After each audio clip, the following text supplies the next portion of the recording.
আপনাকে অনেক মেসেজ করি কিন্তু উত্তর পাই না, আজকে দয়া করে উত্তর দিবেন। আমার স্বামী যথেষ্ট বদরাগী, কিন্তু সে নামাজ পড়ে, বেশিরভাগ 4 ওয়াক্ত পড়ে। সে এতটা রাগ করে যে রাগের মাথায় এত বাজে কথা বলে, মানুষের সামনে যাওয়া যায় না। তার মুখের বাজে ব্যবহার দূর করতে কি করব। আমার একটি সমস্যা, আমি শুধু ভুলে যাই। কেউ একটি কথা বললে বা কাজ বললে অন্য জায়গায় গেলে সেটা ভুলে যাই। আমার এই সমস্যার সমাধান কি?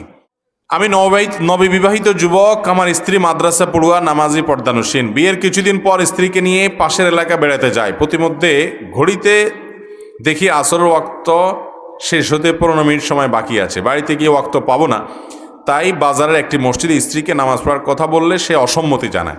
তখন তাকে জোর করে ওযু করিয়ে মসজিদে নামাজ পড়াই। নামাজের শেষের দিকে মসজিদের মুয়াজ্জিন তার নামাজ পড়া দেখে ফেলে। শ্বশুরবাড়ির লোকজন মসজিদে নামাজ পড়া বিষয়টিকে ভালোভাবে নেয়নি।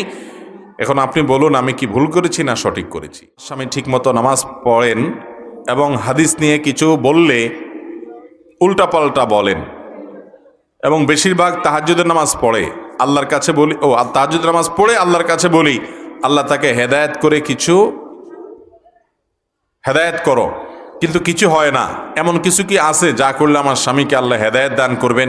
আমার ছেলে আগামী মাসে পাগড়ি পাবে, দোয়া করবেন ও যেন আপনার মতো বড় আলেম হতে পারে। গর্ভাবস্থায় মৃগেল মাছ খেতে পারবে কিনা? স্বামী স্ত্রী পশ্চিম দিকে মাথা দিয়ে শোয়া যাবে কিনা? 1 নম্বর প্রশ্ন, আপনাকে অনেক মেসেজ করি কিন্তু উত্তর পাই না, আজকে দয়া করে উত্তর দিবেন। আমার স্বামী যথেষ্ট বদরাগী, কিন্তু সে নামাজ পড়ে, বেশিরভাগ 4 ওয়াক্ত পড়ে।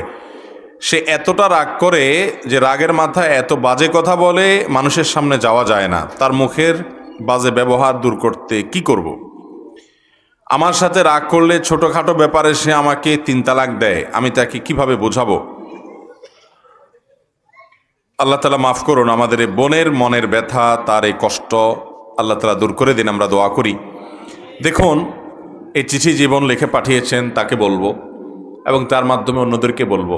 অনেক মায়েরা, অনেক বোনরা, অনেক মহিলারা অমানুষ স্বামীর ঘরে সীমাহীন নির্যাতন এবং কষ্ট ভোগ করে জীবন কাটান। আমি তাদেরকে বলবো, প্রথমত আপনি তাকে সংশোধন করার চেষ্টা তো অব্যাহত রাখবেনই। যদি আপনার সকল চেষ্টার পরও তাকে সংশোধন করতে না পারেন, অন্যদের মাধ্যমেও না পারেন, এদিকে তার সঙ্গে বিচ্ছেদ হয়ে গেলে আপনার জন্য এই মুহূর্তে নানা দিক থেকে সমস্যাকর হয়, তো আপনি সবর করবেন। সে আপনাকে গালিগালাজ করছে, আপনাকে খারাপ কথা বলছে, বাজে কথা বলছে, এর কারণে আপনার কোনো গুনাহ হচ্ছে না। হ্যাঁ, আপনি অপমানিত হচ্ছেন, আপনার কষ্ট হচ্ছে, গুনাহ হবে তার, ক্ষতি হবে তার, সে